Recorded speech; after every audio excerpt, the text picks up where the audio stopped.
Anda telah mengunduh podcast yang dipaparkan oleh Pendeta Dr. Erastus Sabdono ini dari truth.id/voice. Selamat mendengarkan podcast ini. Shalom Bapak Ibu dan saudara-saudara yang terkasih di dalam Tuhan. Kebenaran saat ini berjudul Rencana Tuhan dalam Hidup Kita.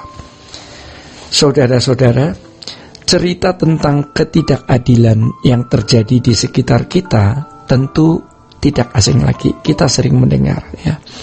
Ketika ketidakadilan seakan-akan memperoleh kemenangan dan orang baik tertindas serta kehilangan hak-haknya secara proporsional, kita bermaksud hendak menegakkan keadilan, tetapi kita tidak berdaya sama sekali. Ya, kita hanya bisa menjadi marah dan tidak tahu apa yang harus kita lakukan. Inilah dunia Bapak Ibu. Dimanapun dunia dipenuhi oleh orang-orang jahat yang melakukan berbagai ketidakadilan. Ketidakadilan seakan-akan memperoleh kemenangan. Padahal sesungguhnya inilah saat di mana kejahatan manusia, ya. Sesungguhnya inilah saat di mana kejahatan manusia sedang dimatangkan. Kejahatan sedang disempurnakan agar para pelaku ketidakadilan semakin pantas mendapat hukuman. Namun sebaliknya, kita harus memasuki proses dimatangkannya kesucian kita. Sembari proses itu berjalan, kita dimatangkan, ya, kesucian kita. Keadaan dunia yang jahat dan tidak adil ini menginspirasi kita agar kita tidak ikut terjerembab ke dalam lubang yang sama. Harus selalu kita ingat bahwa pengadilan Tuhan akan digelar dan pasti berlangsung dengan adil. Oleh sebab itu Bapak Ibu, ya, sebagai orang yang bertuhan, Bapak Ibu dan saya harus dapat membuktikan bahwa Tuhan yang kita sembah adalah Tuhan yang benar. Untuk itu kelakuan kitalah yang membuktikannya. Sebab pembelaan kita bagi Tuhan bukanlah dengan tindakan kekerasan yang menggunakan kekuatan fisik, melainkan melalui perilaku yang agung, seperti perilaku Tuhan Yesus yang kita sembah dan kita teladani. Salah satu tokoh iman perjanjian lama yang bisa kita teladani adalah Yusuf. Arti nama dari Yusuf ini adalah to save atau savior atau menyelamatkan. Terkait dengan nama Yosua atau Yasa. Oleh karena Yusuf lahir dari istri yang paling dicintainya, yaitu Rahel, maka Yusuf pun menjadi anak kesayangan Yakub. Yusuf diperlakukan sangat baik oleh ayahnya, lebih dari saudara-saudaranya yang lain. Sejak muda Yusuf sudah dipilih Allah. Allah merancang Yusuf sebagai penyelamat sesuai dengan arti namanya. Rencana Allah yang besar diberitahukan kepada Yusuf melalui mimpi. Kejadian 37 ayat 5-11. Mimpi yang diceritakan kepada saudara-saudaranya membuat mereka marah dan iri hati kepada Yusuf, sehingga Yusuf diperlakukan sewenang-wenang, nyaris dibunuh dan kemudian dijual sebagai budak di Mesir. Masa depan Yusuf suram, gelap, ya, menutup awan. Tetapi Yusuf mengerti bahwa Allah membangun harapan dalam ketiadaan harapan. Yusuf menjadi budak di rumah Potifar. Yusuf dirancang untuk menjadi seorang besar, tetapi ia harus masuk dalam penderitaan. Tuhan terlebih dahulu membuat Yusuf seakan-akan tidak punya masa depan. Untuk menggenapi rencana Allah dalam hidup seseorang, ternyata memang harus ada proses. Kejadian 39 ayat 1-20 mencatat proses pembentukan Allah terhadap Yusuf. Jadi Bapak Ibu dan Saudara, Allah pun memiliki rencana bagi setiap individu, bagi setiap kita, ya. Namun demikian tanggung jawab dan respon individu agar tergenapinya rencana Allah itu berperan sangat penting. Karena manusia bukan robot yang dikendalikan oleh remote control. Manusia diberi kehendak bebas. Maka apakah seseorang memenuhi rencana Allah atau tidak tergantung dari dirinya.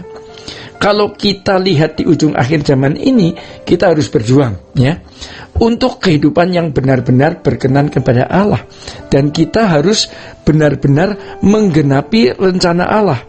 Maka Bapak Ibu, kita harus mempersiapkan diri untuk menyongsong kedatangan Tuhan, untuk menghadapi kenyataan kita menghadap tata pengadilan Allah. Persiapan diri itu tidak akan membuat kita rugi, karena persiapan kita tidak akan pernah hilang.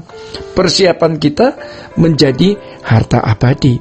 Jadi ketika Yusuf digoda oleh istri Potifar, dengan berani ia menolak ajakan berbuat dosa dengan mengatakan, bagaimanakah mungkin aku melakukan kejahatan yang besar ini dan berbuat dosa terhadap Allah.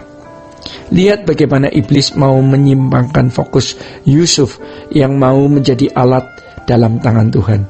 Posisi Yusuf makin gelap ketika ia difitnah oleh istri Potifar. Yusuf dimasukkan ke dalam penjara. Pada akhirnya ya, hidup Yusuf itu menjadi raja di Mesir ya.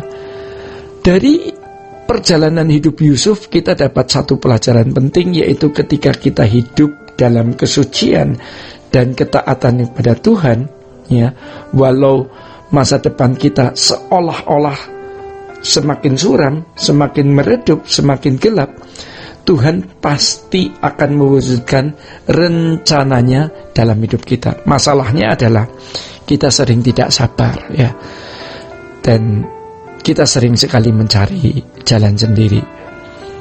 Jadi jangan sampai rencana Tuhan dalam hidup kita menjadi tidak tergenapi oleh karena kesalahan dan kelalaian kita. Bapak Ibu, indahnya Tuhan itu luar biasa ya, luar biasanya Tuhan ya. Indahnya Tuhan itu luar biasanya Tuhan. Sabarnya Tuhan ya. Walaupun kita sering gagal, Ia tetap menuntun kita. Maka kalau hari ini kita masih diberi kesempatan, jangan disia-siakan. Hari ini bertobatlah, jangan berbuat dosa lagi. Bapak Ibu dan saya harus tegas terhadap dosa. Mari kita mengakhiri sisa hidup kita dengan sebaik mungkin dan sebenar mungkin. Jangan sombong ya. Semua kita juga bisa jatuh, tapi kita bisa memilih untuk taat dan mengasihi Tuhan. Bapak Ibu dan saya harus mencontoh Yusuf yang fokus untuk menggenapi rencana Allah, walaupun dari hari ke hari mendengar bujukan dosa. Jadi orang Kristen yang benar berarti digarap Tuhannya. Bisa sampai lelah loh, capek, bahkan putus asa. Tapi Tuhan mengatakannya bahwa dalam hal kita menanggung pencobaan, kita belum sampai mencucurkan darah. Kesempatan ini menjadi kesempatan yang luar biasa ya. Selagi kita masih memiliki nadi yang berdenyut dan jantung yang berdetak, kita tetap memiliki kesempatan untuk menjalani proses ya, untuk menghidupi proses menjadi orang besar ya di mata Tuhan. Demikian kebenaran saat ini. Tuhan Yesus memberkati. Sola Gracia. Untuk berlangganan renungan harian dalam bentuk cetak, silakan hubungi Truth Literatur di nomor telepon 0878 7870 7000. Untuk mendapatkan CD khotbah, MP3 renungan Truth, dan CD album lagu produksi Sola Gracia, Anda dapat menghubungi di hari dan jam kerja di nomor telepon 021 638 60953. Tuhan Yesus memberkati. Sola Gracia.